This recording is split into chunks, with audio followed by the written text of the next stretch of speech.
right, well, you're looking at a live view of the Falcon 9 rocket and Dragon spacecraft that is in the final stages of preparation to launch the world's first all-private astronaut mission to the International Space Station in just over 1 hour from now. Today's launch marks the next step in evolution of the human spaceflight story. This is the first of a number of planned private astronaut missions, or PAMs, by Axiom Space to the International Space Station, and it represents the culmination of years of hard work between both government and private entities to open up the doors to low Earth orbit. My name is John Rackham, and I am the Crew Systems Deputy Manager at Axiom Space, based out of Houston, Texas. For awareness, we are cycling orbit tank isolation valves to equalize low flow pressure.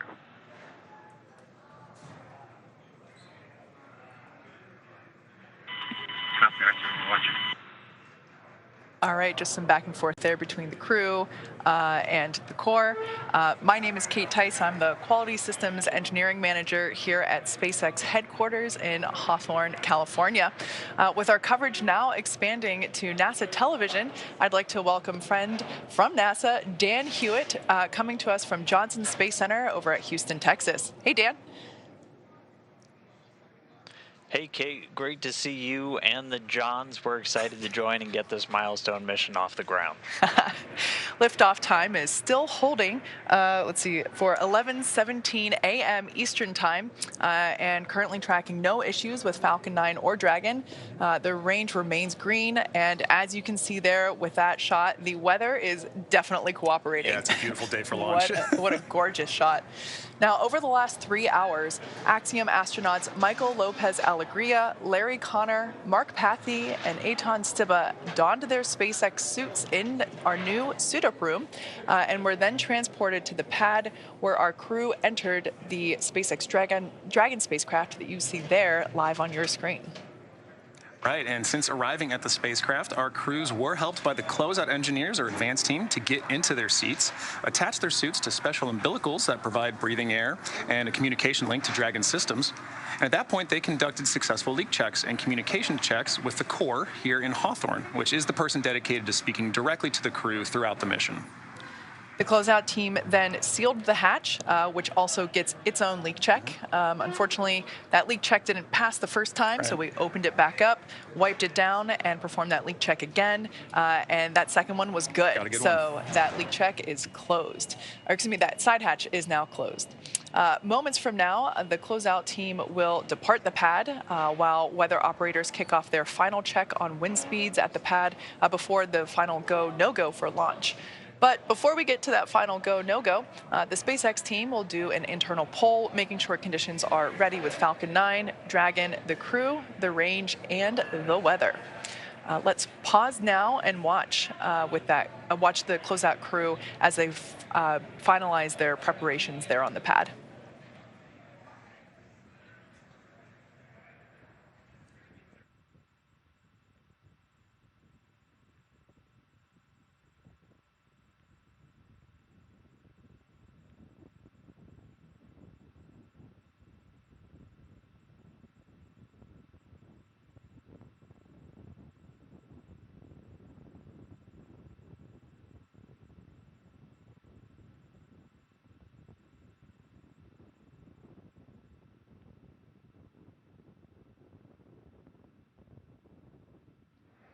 As you can see, the crew there on the right-hand side of your screen continuing to wait another 57 minutes until we lift off from pad 39A, which you can see there on the left-hand side of your screen.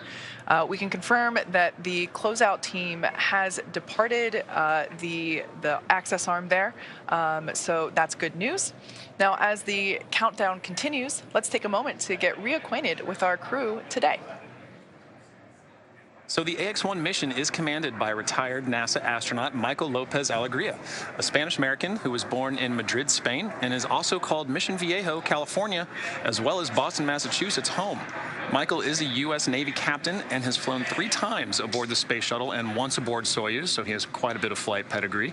He has conducted 10 spacewalks in his career, accumulating 67 hours and 40 minutes total in the vacuum of space. Both of these landmarks are NASA records. In 2021, he was inducted into the Astronaut Hall of Fame. You might hear us call him MLA a few times around here, so if you like acronyms, here's a new one for you. The pilot for AX-1 is Larry Connor from Dayton, Ohio. Larry is an entrepreneur, nonprofit activist, investor. He's won aerobatic flying competitions and has summited both Mount Kilimanjaro and Mount Rainier. Through AX-1, he'll become the first private pilot to reach the ISS. He'll also become the first human to reach both... SpaceX, you are go for section 6 of 4.100. When ready, report go for launch. That's in work, SpaceX. All right, so just some back and forth with SpaceX core Arthur Berrialt and the crew, continuing to work through our procedures. Ultimately, next check will be to make sure that the crew inside Dragon Endeavour are go for launch. Yeah. Back to our pilot, Larry Connor. As I said, he will also become the first human to reach both the deepest ocean depths and enter the bounds of outer space within 1 year. That's just crazy to me. Larry has been actively involved with the Mayo Clinic and the Cleveland Clinic for many years, helping to understand the effects of aging. This mission will add a new dimension. Go for launch.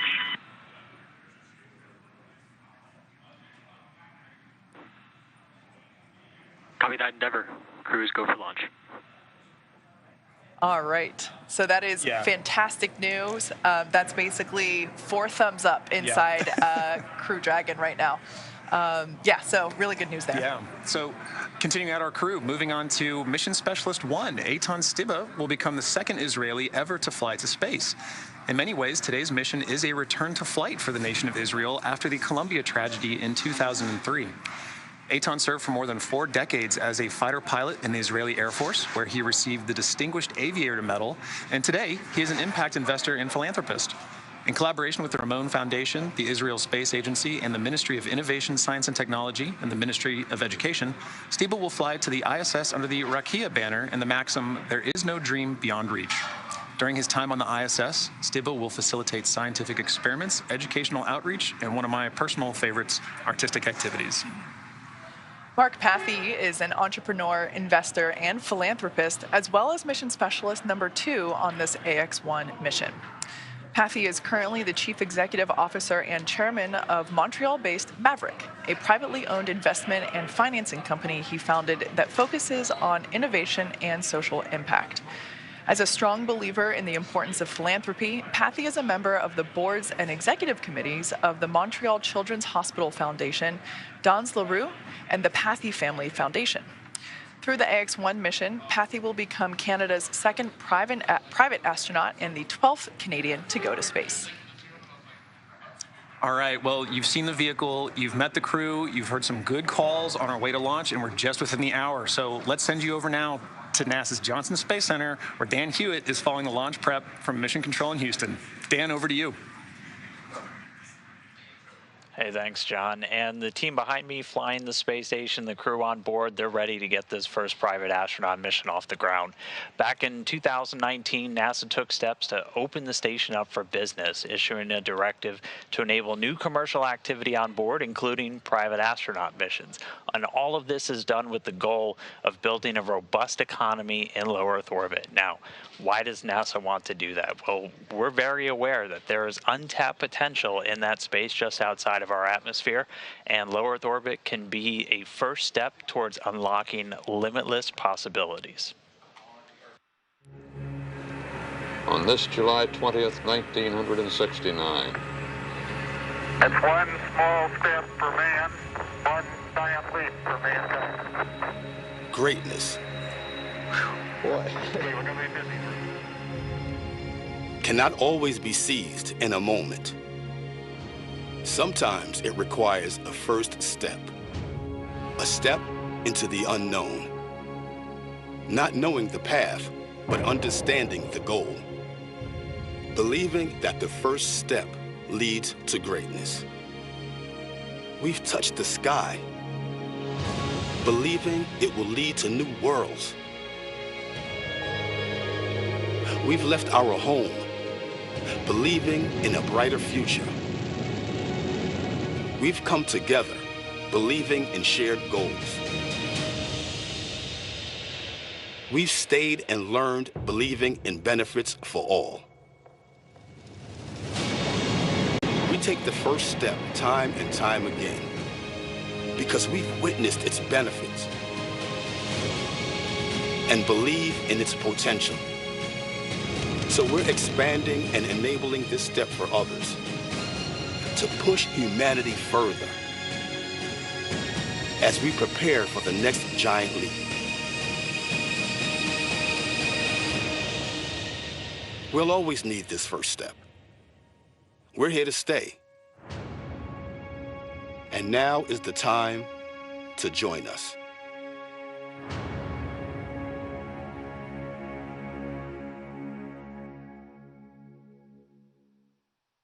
And low Earth orbit is that first step. And for NASA, we're in it for the long haul. For the last more than 20 years, we've shown that you can get incredible value from doing research and technology demonstrations in low Earth orbit on the station. And along the way, we've continually increased our work with commercial organizations, flying research, payloads, entire facilities, experiments, and working with U.S. companies to fly cargo and crew to the station, the latter of those laying the groundwork for the mission we're seeing about to launch today. And we're continuing to look ahead onto the horizon, working with companies like Axiom and others to get a jump start on developing new destinations in low Earth orbit where future astronauts, and not just those from NASA, will be able to go and explore and do research just outside of our atmosphere. So we've got our sights on the horizon, and our ultimate goal is for NASA to become one of many customers in this new economy in low Earth orbit as we set our sights on deep space exploration, heading back to the moon and beyond under the Artemis program. Now, the AX-1 mission's a good example of the public and private partnerships that are going to make that future vision a reality. But to take a little bit deeper of a dive, let's jump over now to my colleague, Megan Cruz, who's standing by at Kennedy Space Center with NASA Administrator Bill Nelson. Over to you, Megan. Good morning to you, Dan, and good morning, NASA Administrator Bill Nelson. Great to have you here, as always. Good morning. Well, I wanted to talk to you because we know that one of NASA's goals has been to enable commercial efforts in space. With today's Axiom 1 mission, the first all-private crew to the International Space Station, what does today represent for the agency? We're taking commercial business off the face of the Earth and putting it up in space. And that's one of our main programs now, because we want to get NASA out of low Earth orbit and go explore the heavens. We want to direct our energy and our resources to do that, because we're going back to the moon and we're going to Mars. And so we want, for example, we're going to continue the space station for another 8 years. Yep. We want to have commercial space stations.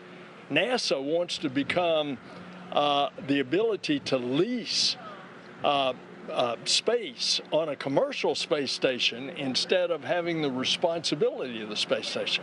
Yeah, let's talk a little bit more about that, because I know that we've seen success with commercial cargo missions, commercial crew missions. Are commercial stations next? Indeed. That's what we're doing today. We are bringing a commercial company to our ISS. We are then going to have them attach a commercial module to the International Space Station. And then we're encouraging the building. We've got initiatives out there in private industry right now to build a commercial space station. And then all of our international partners on the space station, we're taking with us out into, for example, lunar orbit. The Gateway, which is like a space station in lunar orbit, is going to be a number of nations landing on the moon. We're going to have other nations participate as well. Yeah, it seems like there's a lot of partnerships going forward with NASA to accomplish some of the big goals that we have. Well, as it should be, because our program is internationally, and when we go to Mars, there's going to be a delegation from planet Earth. Are you excited for today's launch? Oh, is the Pope Catholic? Yes.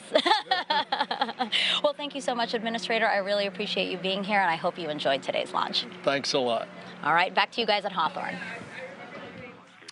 We're at T-minus 46 minutes, 10 seconds. We've just heard from the SpaceX launch director. brief the CE or LD, and they will approve aborting the countdown.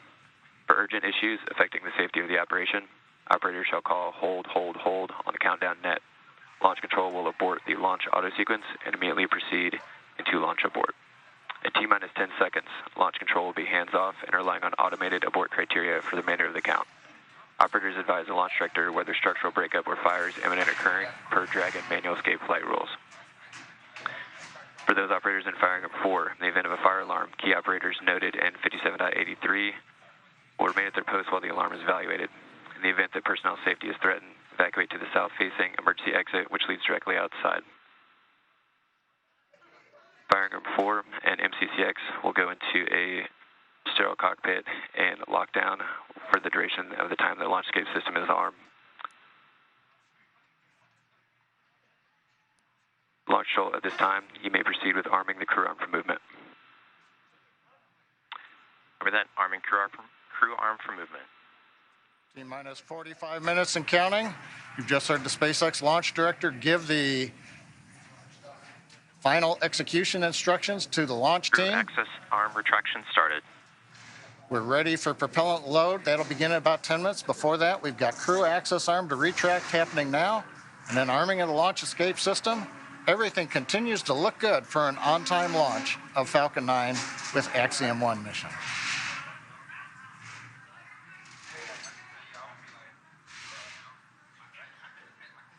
Dragon SpaceX for tablets. Go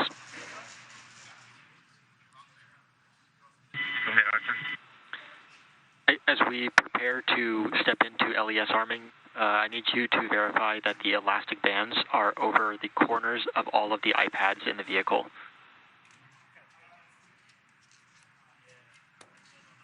Roger, stand by.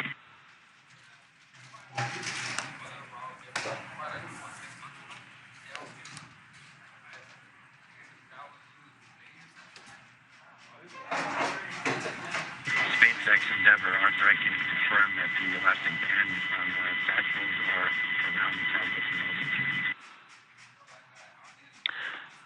All right, copy that. Thank you, MLA. And for awareness, that last call came in pretty quiet, so if you could speak up on the upcoming calls, that'd be great. Thanks.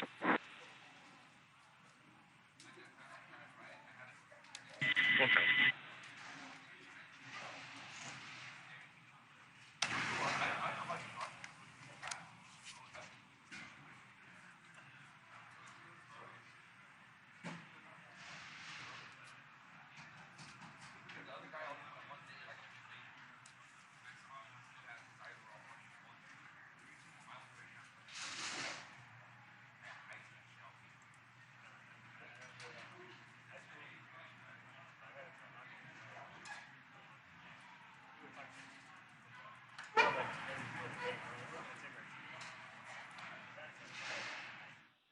Okay, we'll give you an update here. Inside of 43 minutes, crew access arm has retracted from the Dragon spacecraft. Next up, we've got launch escape system arming.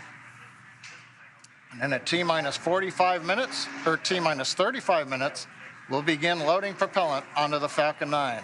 So right now, Falcon 9s go, Dragons go. Weather looks good, and the range areas are also cleared for launch. So Kate, John, everything is looking good.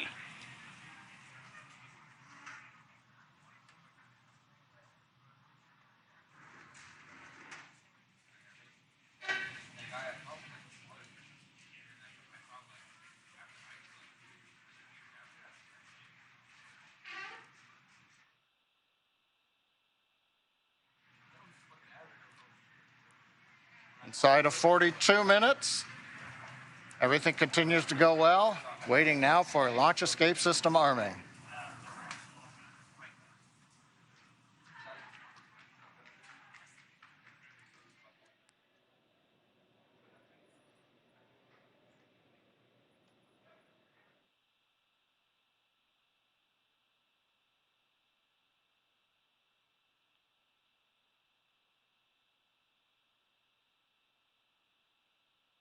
Endeavor, SpaceX for launch escape system. Go ahead, Arthur.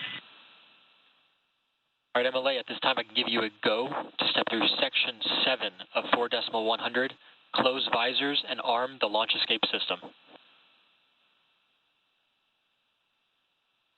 That should work.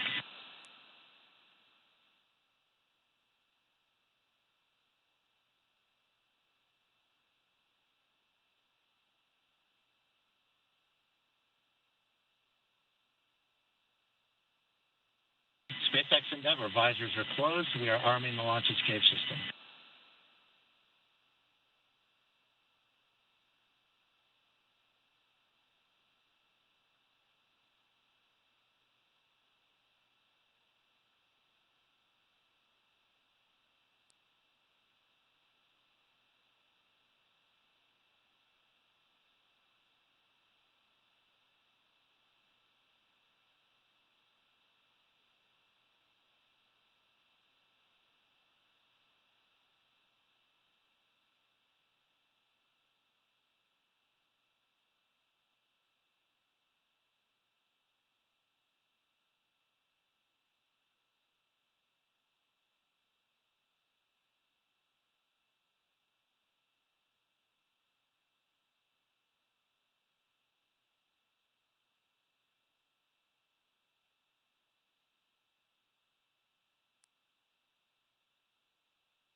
Dragon SpaceX launch escape system is verified armed.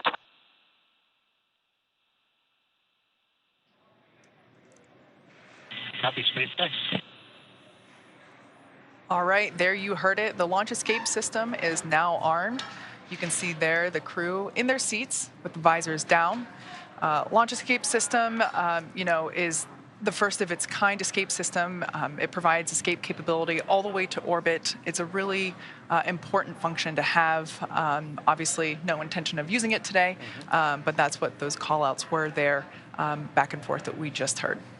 Right, and as we heard earlier too from Administrator Bill Nelson, the importance of low Earth orbit. So speaking of just how valuable low Earth orbit is, the crew of X-1 will be conducting a tremendous amount of science over the course of their 8 days on board the ISS.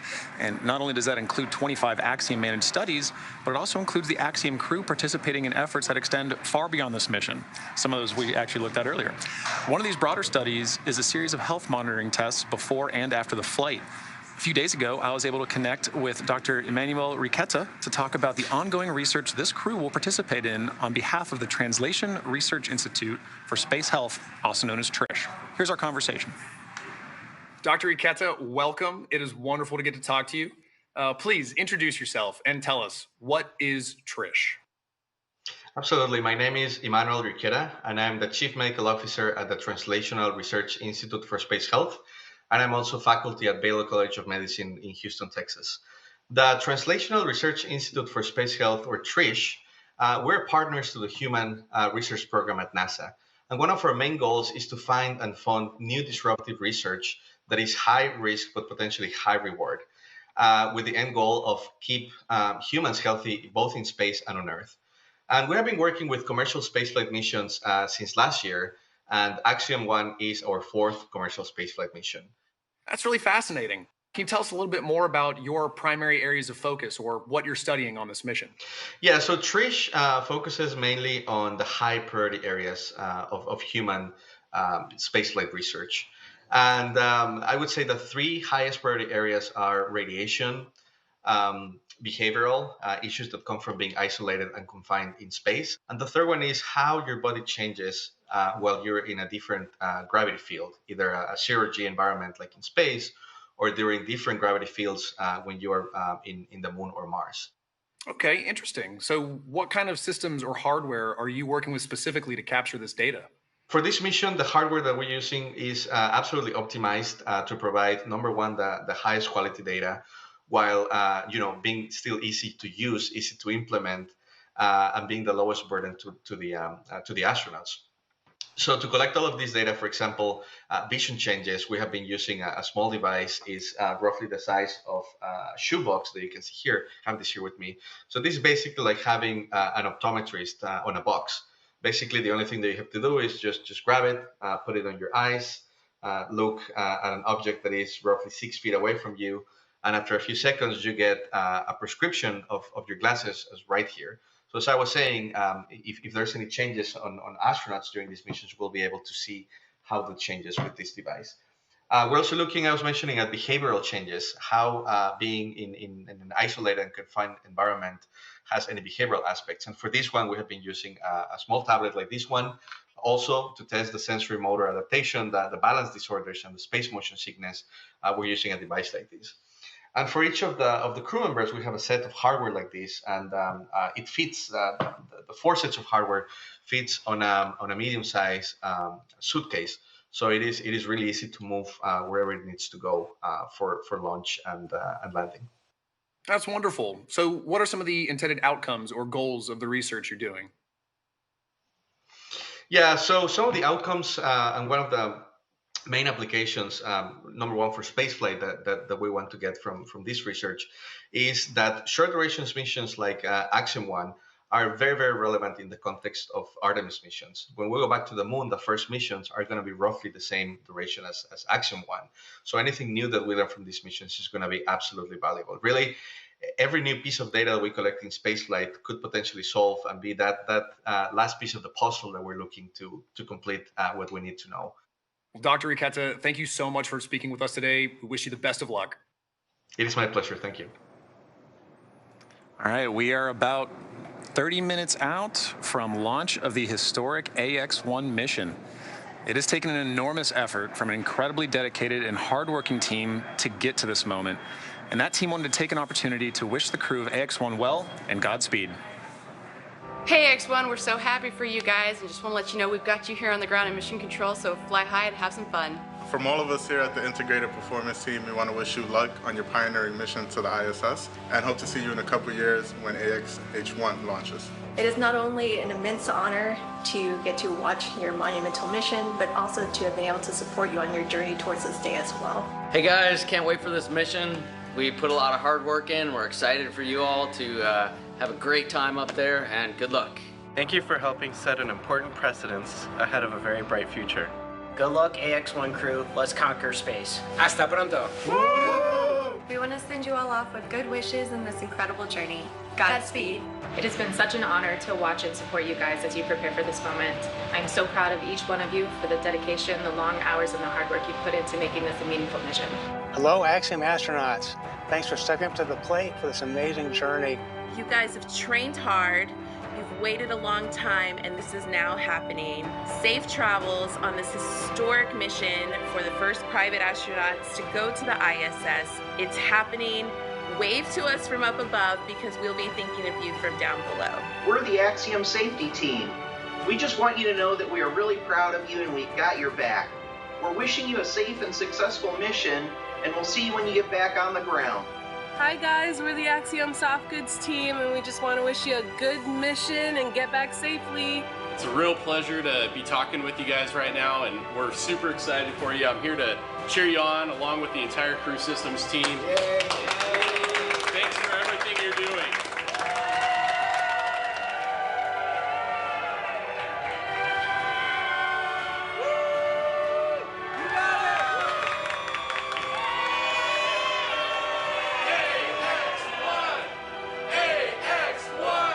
I wish you all the very best, the greatest of success, and the most fun and the most challenging, interesting thing in your life. Go big and enjoy your time on the ISS. We'll see you back on the ground. Hey guys, I am so proud of the Axiom 1 crew. It's so fun to be a part of something bigger than you and to contribute. Most important thing to remember, guys, take some time to look out the window and appreciate where you are. It's space.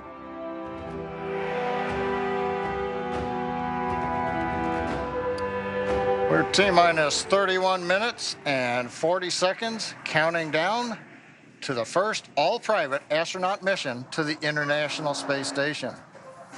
Now, a few minutes ago, Falcon 9 propellant loading began on time at T-minus 35 minutes. RP-1 fuel loading is underway on both the first and second stages. Liquid oxygen loading is underway on the first stage. Now, we'll finish up fuel loading on the second stage at about T-minus 20 minutes. Doesn't take very long. and then we'll begin loading liquid oxygen on the second stage at about T-minus 16.5 minutes. We'll continue propellant loading on Falcon 9 up until about T-minus 2 minutes. Now, speaking of propellants, the Dragon spacecraft was loaded with its propellants about a week and a half ago, just a few miles down the road from the launch site at what we call Dragonland. In order to fly, Dragon needs a fuel and an oxidizer. Start of stage 1 cryohelium loading. For the fuel, we use monomethylhydrazine, or MMH, and nitrogen tetroxide, or NTO, for oxidizer. Now together, these propellants feed the Draco engines that will maneuver Dragon on orbit, changing its attitude, raising its orbit to get to the space station. But that propellant also serves a second purpose, and that would be to use in the 8 Super Draco engines that would power the launch escape system in an escape scenario. But right now on pad 39A, nice view of Falcon 9 with Dragon there. You can see the crew access arm has retracted away from the Dragon spacecraft. The 4-person crew is inside Dragon right now. The launch escape system is armed. Propellant is going into the Falcon 9. So since we are at this stage with the launch escape system armed, that means the 8 Super Draco engines inside the Crew Dragon are ready, if needed, to launch the capsule away from the Falcon 9 rocket in an instant, should there be any kind of emergency associated with the rocket or the pad. We have the ability to use a launch escape system right now if it was needed. A couple other status items. Weather, as you can see, looks good. Probability of violating the launch commit criteria is less than 10%. The only thing we're watching is wind gusts, but we believe, having seen the wind for the last several hours, everything continues to look good. That should not be an issue. Weather is also good in the Atlantic Ocean should we need to use a launch escape splashdown site for the Dragon capsule. We've also got upper altitude winds we've been checking out. Balloons have been released by the range here recently. We continue to look good for upper altitudes as Falcon 9 flies through the periods of maximum dynamic pressure. And finally, on the range, of course, we have cleared the danger areas, the hazard, the caution areas. Everybody's out of there except the 4-person crew up in the Dragon capsule, very top of the rocket you can see in the picture. So coming up, T-minus 28 minutes, 30 seconds, everything continuing to look good on Falcon 9 with Dragon for the Axiom 1 mission. Let's take a moment now to get acquainted with the vehicles that you see there on your screen. That's a live view of Falcon 9 with Dragon, our spacecraft on top. Falcon 9 rocket is a rocket, Falcon 9 rocket with the Dragon spacecraft on top together stands about 215 feet, which is almost 30 feet taller than the Leaning Tower of Pisa in Italy, which is 183 feet. Falcon 9 is a reusable 2-stage liquid-fueled rocket, which means that it's kind of like 2 rockets in one, the first stage and the second stage. Very cool. So talking a bit about that first stage. The first stage is the bottom 2/3 of the vehicle that you see there. Has that nice patina. It's been reused a little bit. It's covered in soot from a previous mission. That first stage is responsible for accelerating Falcon and Dragon through the Earth's atmosphere and into space. To do that, it has 9 Merlin engines at the bottom of that first stage. Prior to liftoff, the Falcon 9 first stage is loaded up with nearly 1 million pounds of fuel and liquid oxygen. And the Merlin engines on the first stage are optimized for sea level. These achieve 190,000 pounds of thrust during ascent and descent. The first stage accelerates the vehicle through the Earth's atmosphere into space and then separates the rest of the rocket at about 2.5 minutes into flight. From there, the first stage will do what no other orbital-class rocket in the world can do. It'll make its way back to Earth and target a landing on our drone ship, a shortfall of gravitas, which you see there on your screen. The seas look great. The blue skies, I don't think it could be any more picture perfect. No, it's like a desktop right there, I think. Our drone ships are essentially autonomous, powered spaceports that allow our rocket to land over the ocean. For reference, our drone ships are equivalent to the size of a football field. So while it may have looked kind of small on your screen, they're actually pretty ginormous in real life. It's got to be to hold a rocket, right? As mentioned previously, Falcon 9 is a 2-stage rocket. It's 2 rockets in one. Above the first stage is the second stage. Now, the second stage has a single Merlin vacuum, or MVAC, engine, which ignites after the Start first of stage stage 2 separates. cryo-helium loading.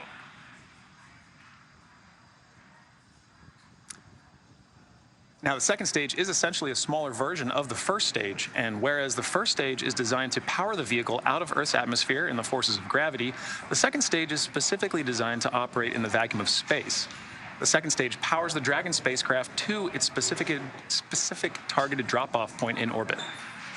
The Dragon spacecraft is capable of carrying up to 7 passengers to and from Earth orbit and beyond, but for today's mission, it is carrying 4 members of the Axiom 1 crew. It is the first private spacecraft to take humans to the space station and the only spacecraft currently flying that is capable of returning significant amounts of cargo to Earth. Like the Falcon 9 rocket, the Dragon spacecraft is also reusable. Today will be the 3rd flight to space for this Dragon spacecraft that the Axiom 1 crew is flying in today. The previous flights for this capsule supported were recently the Crew 2 mission, and before that, the Demo 2 mission, which was our first human spaceflight mission. Pretty incredible. Yeah. Now, as we await T0 in just under 25 minutes, the ground operations teams are doing a series of system checks to make sure both Dragon and Falcon 9 are ready for launch. Let's take a look at what the Ascent portion of this mission will look like. Right, so once we hit T-0, we will watch Falcon 9 and Dragon lift off from historic launch pad 39A and make their ascent. At about 50 seconds into flight, Falcon 9's engines will throttle down to help pass through the period of maximum dynamic pressure on the rocket, or what we typically refer to as max Q. It's worth noting that once we hit max Q, the vehicle will be going supersonic. Once we're through the period of maximum dynamic pressure, we can throttle up our Merlin engines again. From there, at about 2.5 minutes into flight, we have a series of 3 events that happen in rapid succession. The first of which is MECO, or main engine cutoff. This is where all 9 Merlin engines shut off in preparation for stage separation, which, as the name suggests, that is where the first stage detaches from the second stage, with the first stage making its way back to Earth for landing as the second stage continues on its journey with the 3rd event. Right, now SES-1, or Second Engine Start 1, is where the Merlin vacuum engine lights up and propels the second stage, along with our AX-1 crew, into orbit. As Stage 2 heads towards its targeted drop-off orbit, Stage 1 will execute 2 burns in order to make its way back to Earth. The first stage is the entry burn, where 3 of the Merlin 1D engines will reignite and then shut down. This helps to slow the stage down in preparation for entry back into Earth's atmosphere. While the first stage is heading back to Earth, the second stage will cut off its singular Merlin engine that was ignited right after stage separation. Once this happens, we'll wait for confirmation of good orbital insertion. About 90 seconds after Dragon gets into orbit, Falcon 9 will land back on Earth. The landing burn, which is a single engine burn, will bring the vehicle's speed down rapidly in order to land on the drone ship at about 9.5 minutes into the mission. And while Falcon 9's first stage is landing, Dragon is preparing to separate from the second stage. At about 3 minutes after the second stage gets into orbit, we should have a great view of Dragon with its 4-person crew drifting away from the second stage. Now, once Dragon is a short distance away, it will begin checking out its Draco maneuvering thrusters to make sure Dragon continues to increase separation distance from the second stage. And lastly, the nose cone deploy sequence will initiate just before T+12 minutes and finish around T+15 minutes. And this sequence will expose Dragon's docking mechanism in advance of its arrival at the International Space Station. So, as you can tell, it's a pretty jam-packed 12 minutes. Yeah, pay attention. Pay close attention to what you're listening to. Don't blink. With all of that in mind, let's head back over to Dan Hewitt for an update from the ISS team over at Johnson Space Center. Dan? Hey, thanks, Kate. Now, inside the room, the International Space Station Flight Control Room, Flight Director Scott Stover is leading the teams right now. But just about 4 hours ago, NASA Flight Director Diane Daly gave a go on behalf of the combined ISS team to the SpaceX mission director, just saying that ISS, or the space station, was go for launch. Now, to get there, we've got a list of flight rules, basically just guidelines for all of the major systems we have to make sure are functioning on board station before we can give a go to launch another crew up there. So we're looking at everything from those core critical command and control computers, verifying we have a good communication path through our tracking and data relay satellites, ensuring that the atmosphere, all of the life support systems on board are functioning, even the mechanical systems like the docking port where this mission is headed. So we're expecting today's flight to be about a 20.5-hour journey from launch to docking, with the Crew Dragon Endeavour headed towards the Node 2 Zenith. That's the space-facing port on the top of Node 2, the Harmony module on board the station. And once they get there, they're going to get welcomed by the Expedition 67 crew, which is made up of 7 individuals right now, 4 from our SpaceX through Crew 3 mission with 3 NASA astronauts and 1 ESA European astronaut, and they're joined by 3 cosmonauts that just arrived on station about 2 weeks ago. Now, so it's going to take them about 20.5 hours to get there. That docking right now is targeted for 11:45 GMT on Saturday. That's 6:45 a.m. here in Houston, 4:45 for the teams over in Hawthorne. And so once they get there, they'll be able to get out of their suits on board the Dragon spacecraft, while the team on board station moves into what's known as the hatch operations. Station Commander Tom Marchand is going to be pressurizing that small area between Dragon and the station hatches, and we expect it to be a little under 2 hours from docking to hatch open, and then we'll welcome the AX-1 crew on board the space station. So a lot to come with that 20.5-hour journey, but all that's going to start with a launch. So I'll send it back over to Hawthorne as we get into the final phases of the countdown. Back over to you, John. Right. Well, Dan, as you mentioned, it all starts with the launch. And Kate, it's looking like it's getting pretty busy here. People are excited about seeing a launch, right? Yeah, we're just now under 20 minutes until liftoff. As you could probably tell by the noise, the crew here, excuse me, the crowd here in Hawthorne, we're at SpaceX headquarters in Hawthorne, California, is starting to gather just beyond mission control here in the building. And you might be able to tell by the ambient noise, in addition to the live production noises that you also hear. You know, we are in a rocket factory. But yeah, you can see there the crowd is starting to grow behind the team there at Hawthorne Mission Control.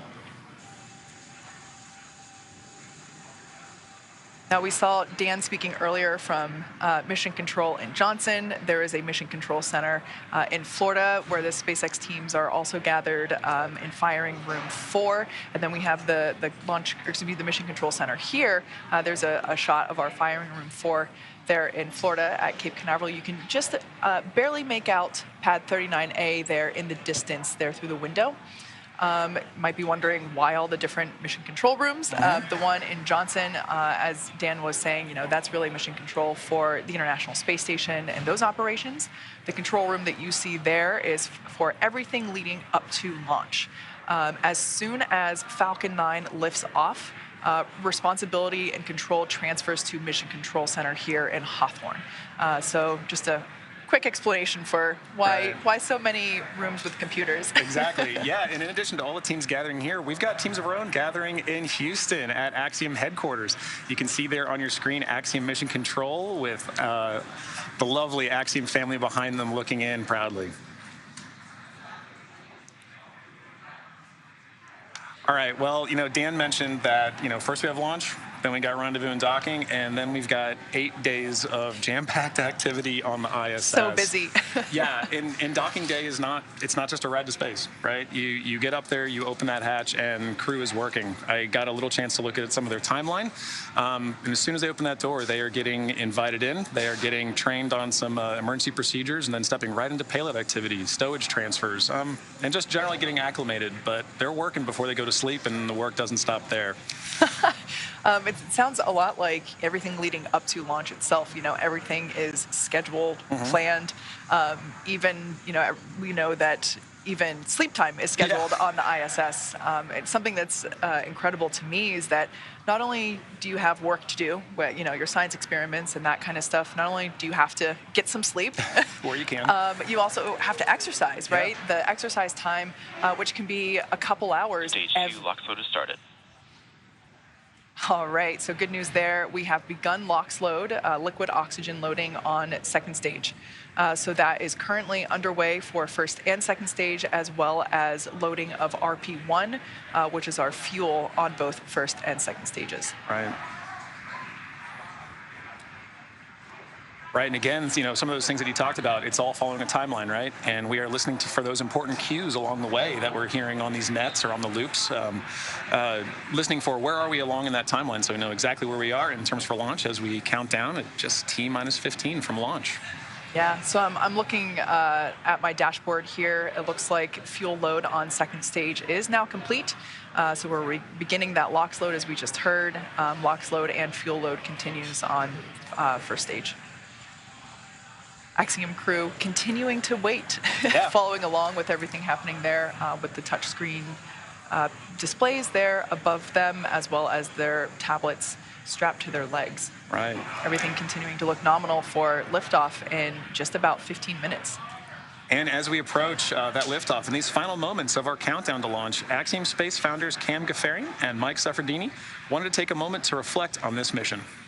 Well, this moment for me and Michael is a very special moment in a beginning of many beginnings, right? The launch of AX-1 going to International Space Station as part of our journey to build the first private commercial space station. And we're so grateful to be here and delighted at this moment as part of this incredible journey to commercialize and privatize low Earth orbit. On behalf of Cam and I, we'd like to thank the entire team that's made this historic journey possible. The SpaceX team in particular has done a tremendous job of prepping our crew for a launch on their transportation vehicle. The crew itself has done a fantastic job of getting themselves ready and planning their research. NASA, of course, we can't do this without NASA's leadership and support. And to each of you in the Axiom Space family, we couldn't have done it without you. We're looking forward to a bright future together. T-14 minutes, 7 seconds, and continuing to count down. Everything is still looking good for launch of Falcon 9 and Dragon. That'll occur 17 minutes and 12 seconds after the hour. As a recap, Falcon 9 began propellant loading at T-35 minutes. We just heard loading of the RP1 fuel. The kerosene fuel onto stage 2 was completed right on time at T-20 minutes. We've still got fuel going onto the first stage. Looks like we're about 90% or so full right now. Fuel loading will finish up at T-6 minutes, and we'll hear that call out in the countdown. Meanwhile, densified liquid oxygen is continuing to load onto both the first and second stages. First stage will close out at T-3 minutes. The second stage, we just began loading liquid oxygen at T-16.5 minutes just a few minutes ago. That'll wrap up at the T-2 minute mark. Now we load the liquid oxygen as late as we can in the countdown. It's densified, that means it's ultra cold, well below the boiling point of liquid oxygen. That lets us put as much as we can on the vehicle for performance, and getting it on board the vehicle just before liftoff means it won't warm up, where you start to lose the ability to put liquid oxygen onto the stages, into the tank. In the quantities we want. So it stays nice and cold, it doesn't bleed off, and that gives us the performance we need on Falcon 9. Continuing on, Falcon 9, checkouts of the thrust vector controllers, what we call TVC wiggles, you may hear that term, they're coming up. We're also going to be doing throttle valve checkouts on the Merlin engines. That helps control the power of the engines as we go through flight. For example, you hear a throttle down or throttle up as we prepare for the period of maximum dynamic pressure. As we come up on the 12-minute mark, the range continues to be go. Roadblocks are up, all the hazard areas are clear. Airspace, sea space is good. The weather is go. Beautiful shots you can see here, blue skies. I'm looking forward to some great views from the cameras as we head into space. And then finally on the Dragon side, the Dragon mission director and team, they're reporting no issues. We've done the communication checkouts with the crew. You can see the crew access arm has retracted into the launch position. You can see Dragon now with the strung back of the transport erector and the umbilicals going to Dragon alongside of it. We've also armed the launch escape system, and obviously the crew is strapped in the Dragon capsule and they're ready to go. Final instructions of the crew will come in about a minute and a half at T-minus 10. We'll listen to that. The crew displays will be configured for launch, and that setup will give the crew insight into how the launch is proceeding, and it provides constant updates on vehicle health. The T-minus 5 minutes will be in the terminal count for Dragon. Dragon will transition to internal power, going to its onboard batteries and off of the external ground power. We're going to hear continued callouts on the countdown net as we go from T-minus 10 to 0, and then as we fly after T0 and liftoff, we'll hear callouts as we head into space. And that'll be letting the crew know as they reach each of the milestones. Now, next big event coming up at T-minus 10 minutes is we're going to do launch commit criteria, and final instructions will be going to the crew. One other thing that you will hear is during Ascent, you may hear 1 Alpha, 1 Bravo, 2 Alpha. These are launch escape states. As the Falcon 9 flies, if a launch escape was required, the crew on board knows where they are passing various points in the countdown, and that would tell Dragon what sequence of events to execute to come off of the Falcon 9 and bring the crew back safely down under the parachutes in the ocean. Right now, T-minus 10 minutes. Let's listen in to the countdown now. Dragon, SpaceX, confirmed crew displays are configured for launch. SpaceX Endeavour, we confirm they're configured. Copy MLA, and on behalf of the entire SpaceX team, we're honored to have you aboard Endeavour for its 3rd flight to the International Space Station. Axiom 1 marks a new step in commercial spaceflight and research. We wish you a great mission, good luck, Godspeed, and enjoy the ride. Thanks for those words, Arthur. I've got a few of my own. I'm going to let my crewmate Eitan say it first, though. שלום. כמה ימים לפני שאנחנו מציינים את המסע הגדול שלנו לחירות, and a few minutes before launching on this journey, I wish to share with you the words of the Greek poet Constantine Cavafy that well describe the perspective of our marvelous crew. Keep Ithaca always in your mind. Arriving there is what you are destined for, but do not hurry the journey at all. Better if it lasts for years. So you are old by the time you reach the island, wealthy with all you have gained on the way, not expecting Ithaca to make you rich. Ithaca gave you this marvelous journey. בהצלחה AX1, בהצלחה רקיע. Thank you, Eitan. I'm going to continue far less elegantly or eloquently, but as we sit here on the precipice of this new era in human spaceflight, we do so on the shoulders of professionals at SpaceX, NASA, and Axiom. We want to thank all the teams at SpaceX, Falcon 9, Dragon, the launch team, of course, closeout team, all of the folks in mission control, and of course our training teams. With NASA, boy, it's been tough. You know, the first time was always hard, and there's no playbook. It's all open field running, but with ISS program, commercial LEO development, and flight operations, we've learned a lot, and we'll continue to do so. We want to thank Cam and Seth for their vision, but especially all the people at Axiom for putting this mission together with the amount of miracles that they performed. All of you, make no mistake, are the men and the women in the arena. Your faces are marred, if metaphorically, by the best sweat and blood, and you strive valiantly. You will have no place with the cold and timid souls who know neither victory nor defeat. The crew of the great ship Endeavour is ready to sail her proudly, Arthur.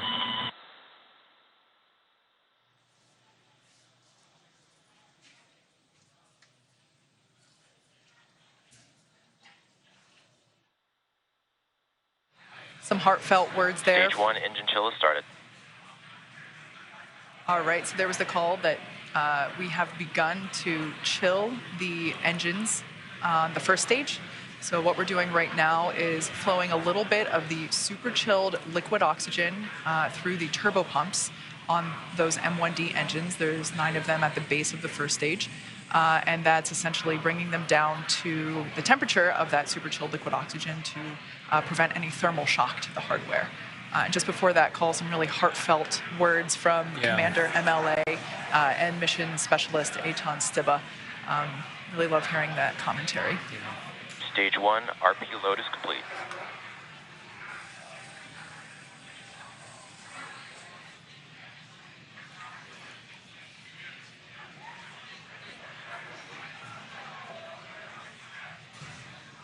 At this point in time, fuel is fully loaded on both the first and second stage. LOX loading continues on both stages.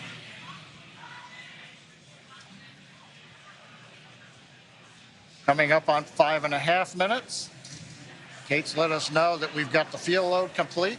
Next is coming up. We're T-minus 5 minutes. Dragon will be transitioning configuration for terminal count and going on its internal battery power. Everything continues to look good as we're counting down.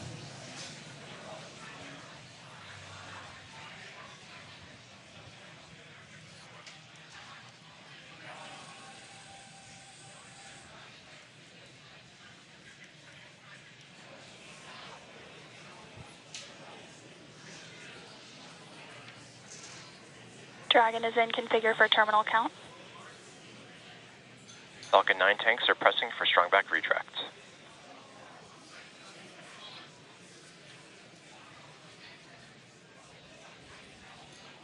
Heard the call out.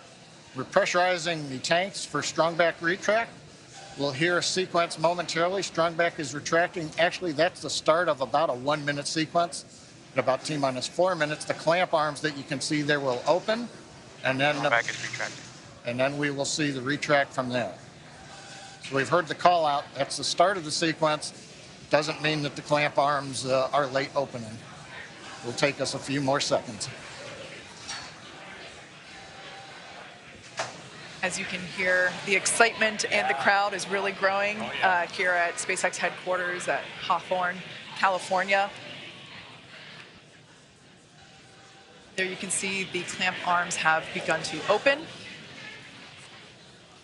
And next we should see the strong back begin to retract.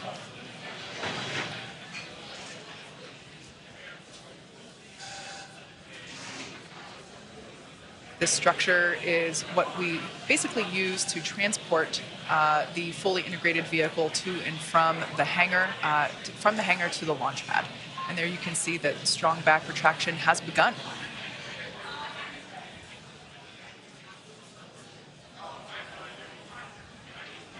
Everything continue to look nominal as we're now under 3.5 minutes until launch. RP1 fuel is fully loaded on first and second stage. Should be wrapping up LOX load on the first stage momentarily and continuing to fill on second stage. Stage 1 LOX load is complete.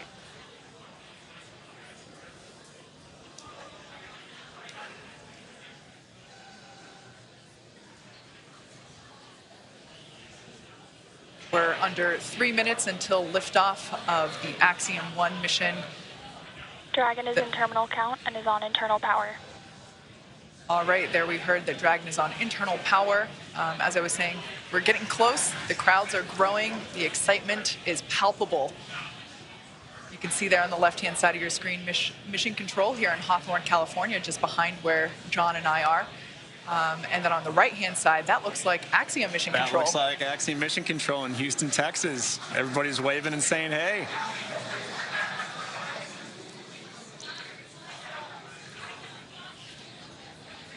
All right, at this point in time, that LOX load on first stage is complete. So the first stage is now fully loaded with all of its propellant. LOX load on second stage continues.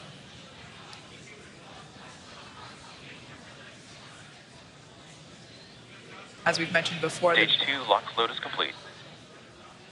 All right, so there's that call. At this point in time, Falcon 9 Dragon is in auto idle. Dragon is fully loaded with all of its propellants, nearly 1 million pounds of that propellant. Next event coming gas up closeout has started. Expect right now, venting. the gas closeouts. We finished pressurizing the storage tanks on board the Falcon 9. They gave the crew the heads up, and they hear some loud venting noises. We're also going to vent down the liquid oxygen line that carried the LOX up to the second stage. Generates a typical large white cloud of condensation around the strongback. Big event coming up now, T-minus 1 minute, all the flight computers take over. Let's listen in to the last minute of terminal count. FTS is armed, Falcon 9 is in startup, and now controlling. Dragon is in countdown.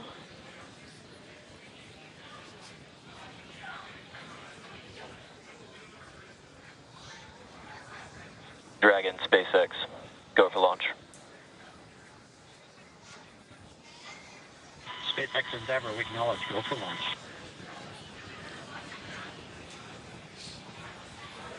T-minus 30 seconds.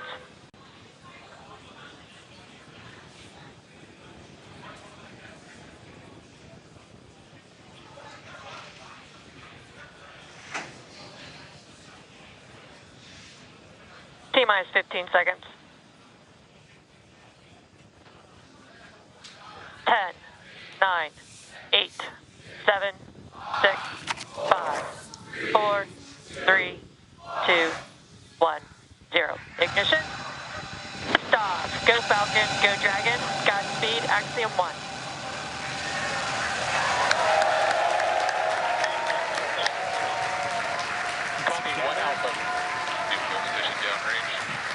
Together, a new chapter begins. Godspeed, AX-1. Stage 1 propulsion is nominal.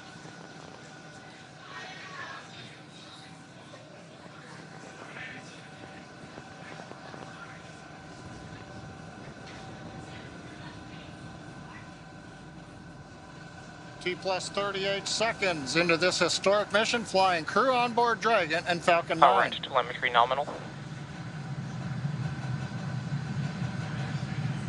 Stage 1 throttle down.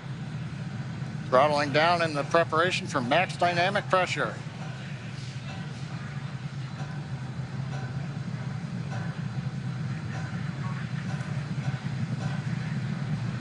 Falcon 9 is supersonic.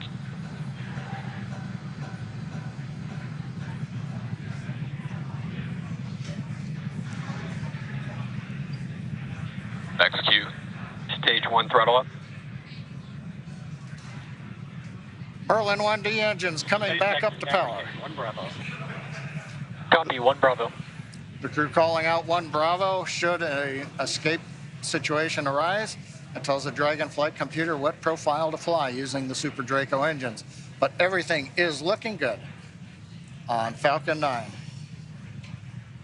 We're getting nominal callouts from all the engineers and a great view from the ground camera and the onboard cameras. Invac chill underway.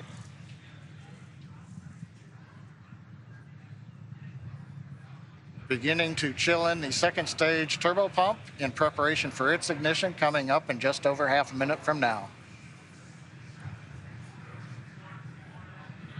Coming up on about 3.5 G's acceleration for the crew.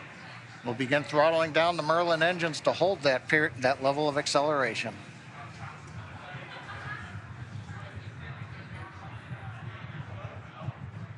Next event coming up, we're going to get main engine cutoff of the 9 engines. Get stage separation and ignition of the second stage engine. You've heard the throttle down call out. We're holding 3.5 G's for the crew.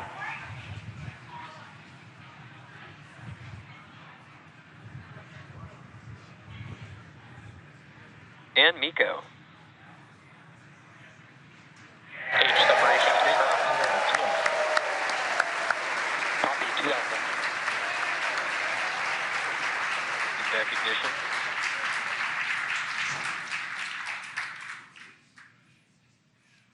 Successful stage separation and ignition of the second stage engine. On the left, the titanium grid fins beginning to slowly deploy.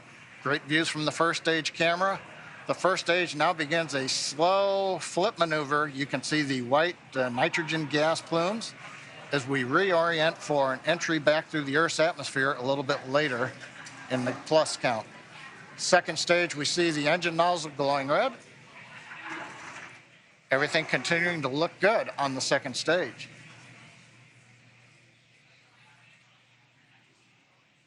We should be hearing call-outs coming up to the crew here shortly on how the trajectory is looking.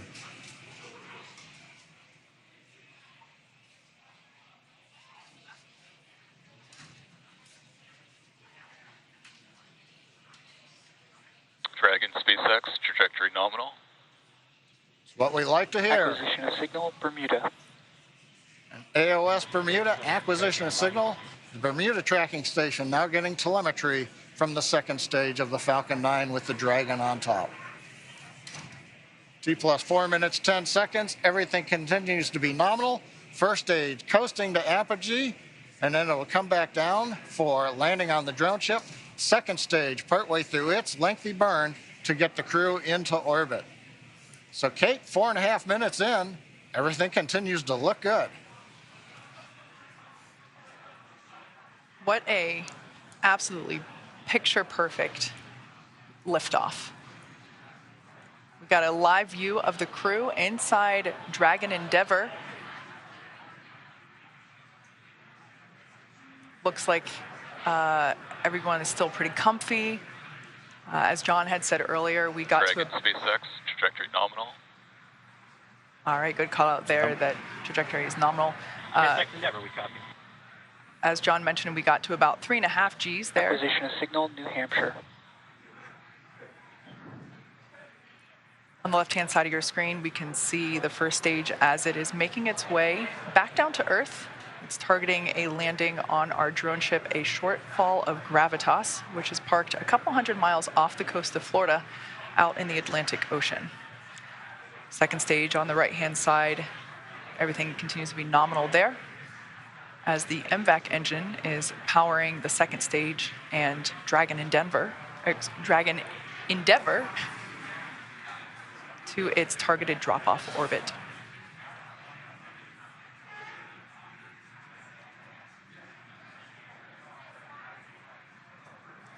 Absolutely beautiful views of both the first and second stages. SpaceX, trajectory nominal. SpaceX Endeavour, we copy. All right, so coming up in about 1.5 minutes, the first stage will execute the first of 2 burns required for today's landing attempt. At about T plus 7 minutes and 30 seconds, we'll see the entry burn begin. That's where the first stage will ignite the center engine first, and then a couple seconds later, ignite 2 more engines, so a total of 3 engine burn, which will last about 29 seconds. The entry burn slows the vehicle down significantly as it re-enters back into the Earth's atmosphere. The first stage sees high drag, which scrubs roughly 70% of that velocity by the time that the landing burn begins. Stunning view where you can see the curvature of the Earth there on the left-hand side. Dragon SpaceX, trajectory nominal. SpaceX Endeavour, we copy. There you can see the nitrogen gas thrusters. So that's the puff of gas that you see there occasionally. That's used for attitude control systems. We also utilize those grid fins that you see. There are 4 of them placed around the booster. And those grid fins also help steer for a precise landing, either at Stage 1 entry burn startup. Stage 2 flight All right, termination. there we can see that that entry burn has begun. We are targeting a landing on our drone ship, a shortfall of Gravitas today. Everything continuing to look nominal with trajectory and MVAC performance there for our second stage on the right-hand side.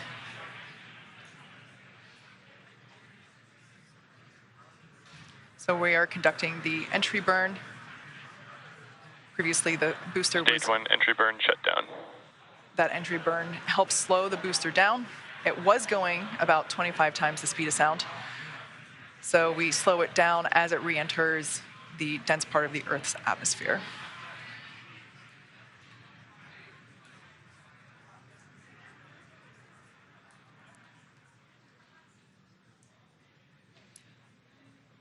The next event is second engine cutoff, or SECO 1, as you see it there on the timeline at the bottom of your screen. Stage 2 in terminal guidance. That's where we shut down the MVAC engine, or second engine cutoff. Copy, Shannon. Stage 1 transonic.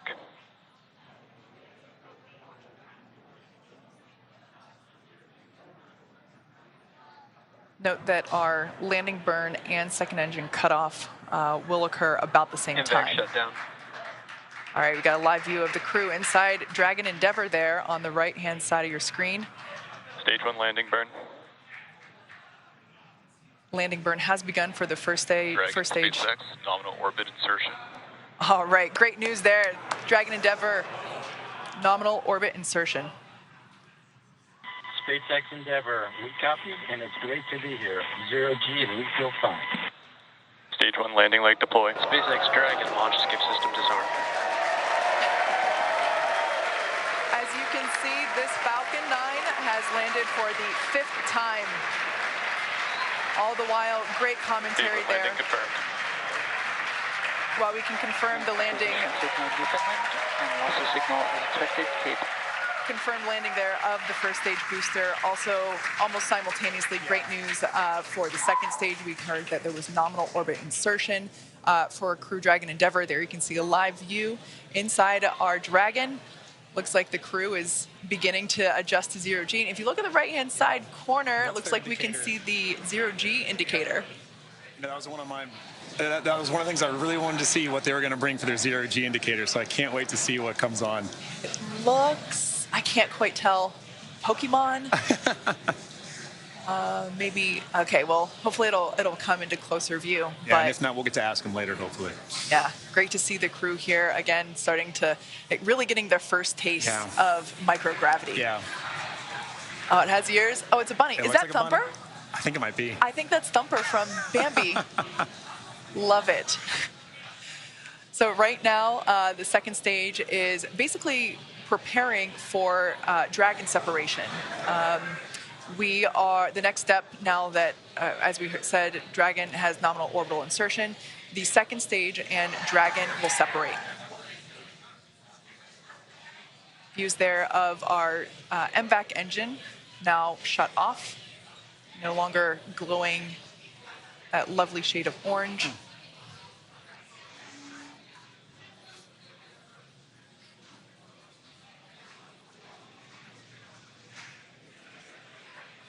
Right now, the second stage is about 200 kilometers above Earth. Preparing now for stage separation, or excuse me, for Dragon separation.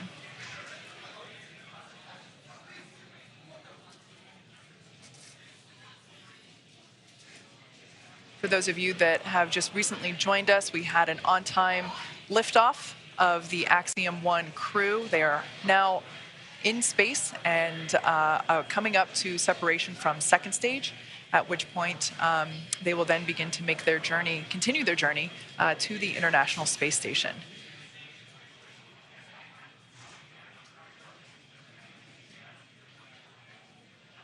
The view that you're currently looking at is inside the Dragon trunk, which, as you can see, has just separated from the second stage. Dragon separation confirmed.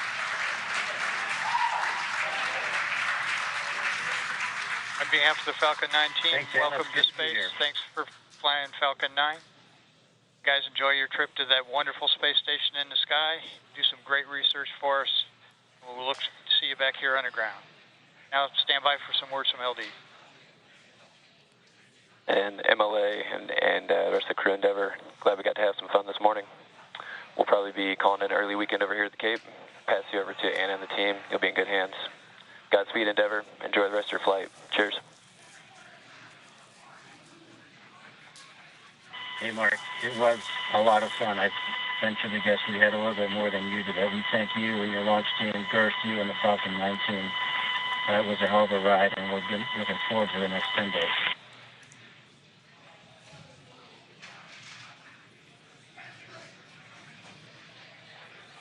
All right, some nice words there from a couple of key folks.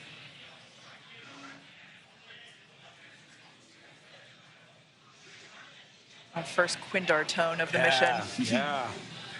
I queued up right when I heard that. There we can expected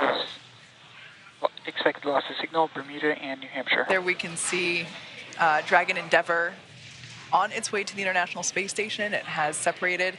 There's a view Dragon inside. SpaceX, we had nominal dehumidifier activation and service section Draco checkouts.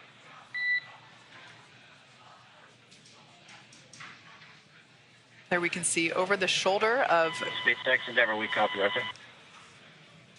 Over the shoulder, previously Commander MLA was on the left and pilot Larry Connor was on the right. Live view inside the cabin. They just got the okay to lift their visors. All right.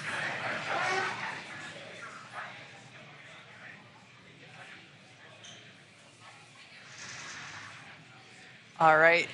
So we can see that everyone is in space. Yeah. We can see that zero-G indicator floating around. Great view there of Dragon Endeavour. Now in space with the Axiom 1 crew on their way to the International Space Station. Yeah, I mean, this is a day of firsts. You know, this is my first time getting to participate in a launch like this. This is a first for Axiom. I mean, this is a first for spaceflight. And it's just wonderful to see such a picture-perfect launch. It really was. We saw the landing, and we saw orbital, or zero-G insertion at the same time. I mean, that was perfect. Yeah. It was wonderful to see. All right, well, as I just said, today's launch is one for the history books. So to punctuate this milestone that NASA and commercial companies are able to achieve together, we go now to Kennedy Space Center, where Megan Cruz is with NASA's Kathy Leaders. I'm here right now with the Associate Administrator of NASA's Space Operations Mission Director. It's so great to have you here, Kathy. Mm-hmm. What did you think of the launch? Oh my gosh, it's always like, you know, right in the bottom of my throat. I'm holding, can't breathe. Yes. But what a beautiful, beautiful sight. Yeah. So good to see it. I want to tell everybody working Artemis 1 wet dress, we're off the range. We're off the range for Axiom 1, and we can get moving. But you always want to hear the engine cut off. You always want to hear that second stage engines lighting. You always want to hear, you know, each of these stages, and we need to just keep carefully working through the different steps to get that crew there to the International Space Station safely. Yeah. What does Axiom 1 represent? Axiom 1 and also future private astronaut missions to the International Space Station. Hey, you know, NASA's original goal was to enable commercial industry. That was actually in our original Space Act agreement. And so here we are, you know, 60 years later, enabling that through our missions. And so I just feel like this is a culmination of 60 years of work for us. And here we are once again getting to see, and for the first time getting to have commercial, you know, private astronauts going to the International Space Station, and they'll get to see what our government, what they're calling professional astronauts doing their real work, but then also getting to do their work too. And it's another place where learning to peacefully work in space, I think, is moving us forward. Yeah, so important. And you know, we just watched Axiom 1 lift off from that launch pad right there behind us. In a couple of weeks, we're going to see Crew 4 launch from that same launch pad. And then just right next to it, Pad 39B, we have NASA's brand new Space Launch System. Can you recall a busier time we've had here at the Space Coast? And how is Kennedy Space Center managing its new role as this multi-user spaceport? So I think somebody else, Bob Cabana had this dream of a multi-user spaceport here. So I think he should be very, very proud of his KSE team, and Janet Petro and her team are obviously leading the way right now, because this is not easy to do. It's not easy to go make sure all of these people have all the capabilities and are obviously working with our Air Force sister agency there too, and making sure that all these launches get supported in a seamless way. Just an amazing job. Yeah, a lot of juggling that has to happen. Yep. So, you know, I just talked about SLS. We are looking forward to the moon with that launch later this year. You know, why is it still so important to maintain a presence in low Earth orbit when we're looking towards the moon now? Because we still don't have everything figured out how to do things yet for the moon and Mars. And really, the cheapest place for us to see a differential gravity environment and for the long term is still LEO. Yeah. And so we've got to continue to do these long duration flights, keep doing our medical protocols, keep doing our physical protocols, keep testing out our equipment through those long duration missions. It's the only place where we can do that right now. Yeah. And so we still need to be able to have this kind of a test bed for us to be checking out and proving our protocols, our research, our technology before you go put somebody in a rocket that's going to go to Mars, right? So just like always, we prepare, we get ourselves ready, and a low Earth orbit destination is a perfect place to do that. And again, how does us fostering commercialization efforts in space, how does that free us up to pursue these other dreams that we have as an agency? So, you know, the administrator today in the pre-mission conference, he said, you know, we right now are doing, this is our first step. We're working with a commercial company to have them come to our International Space Station. And we're learning to work together and figuring out how to work together. And this is going to be an important step for us because moving forward, we would actually like to now be able to buy a ride and time on orbit with a commercial company to be able to have them do that. And so this is the first step of their learning from us and us learning from them. And then in the future, you know, we're going to have space station for another 8 years, but we would like by the early 2030s for us to be flipping the roles and have our professional astronauts going up and checking and doing and focusing on the research and technology we need for exploration, but allowing commercial providers to be doing the hard work of maintaining the laboratory. Kathy, what an exciting future. I'm looking forward to seeing it, and thank you again for being here. Thank you. All right, back to you, Dan.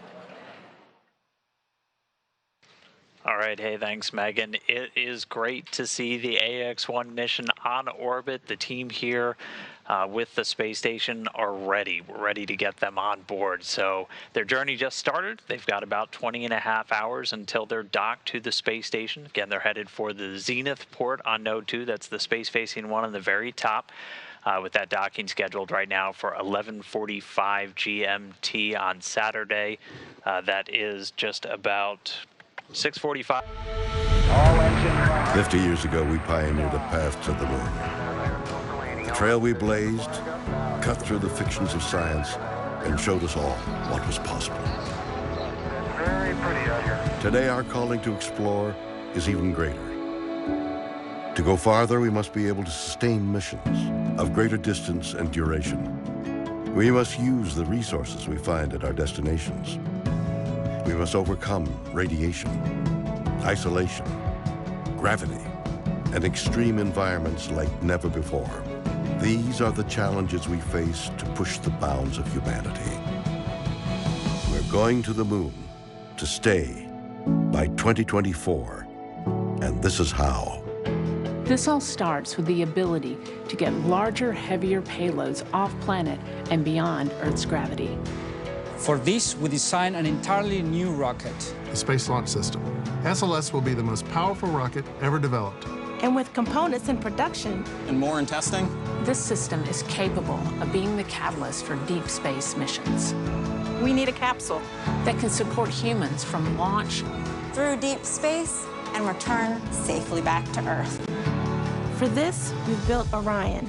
This is NASA's next generation human space capsule. Using data from lunar orbiters that continue to reveal the moon's hazards and resources, we're currently developing an entirely new approach to landing and operating on the moon.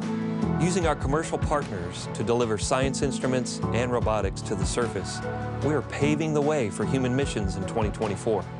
Our charge is to go quickly and to stay, to press our collective efforts forward with a fervor that will see us return to the moon in a manner that is wholly different than 50 years ago. We want lunar landers that are reusable, that can land anywhere on the lunar surface. The simplest way to do so is to give them a platform in orbit around the moon from which to transition. An orbiting platform to host deep space experiments and be a waypoint for human capsules. We call this lunar outpost Gateway. The beauty of the Gateway is that it can be moved between orbits. It will balance between the Earth and Moon's gravity. in a position that is ideal for launching even deeper space missions. In 2009, we learned that the moon contains millions of tons of water ice. This ice can be extracted and purified for water. It can be separated in oxygen for breathing or hydrogen for rocket fuel. The moon is quite uniquely suited to prepare us and propel us to Mars and beyond. This is what we're building. This is what we're training for. This we can replicate throughout the solar system. This is the next chapter of human space exploration. Humans are the most fragile element of this entire endeavor, and yet we go for humanity. We go to the moon and on to Mars to seek knowledge and understanding and to share it with all. We go knowing our efforts will create opportunities that cannot be foreseen. We go because we are destined to explore and see it with our own eyes. We turn towards the moon now, not as a conclusion, but as preparation, as a checkpoint toward all that lies beyond. Our greatest adventures remain ahead of us. We are going. We're going. We are going. We are going. We're going.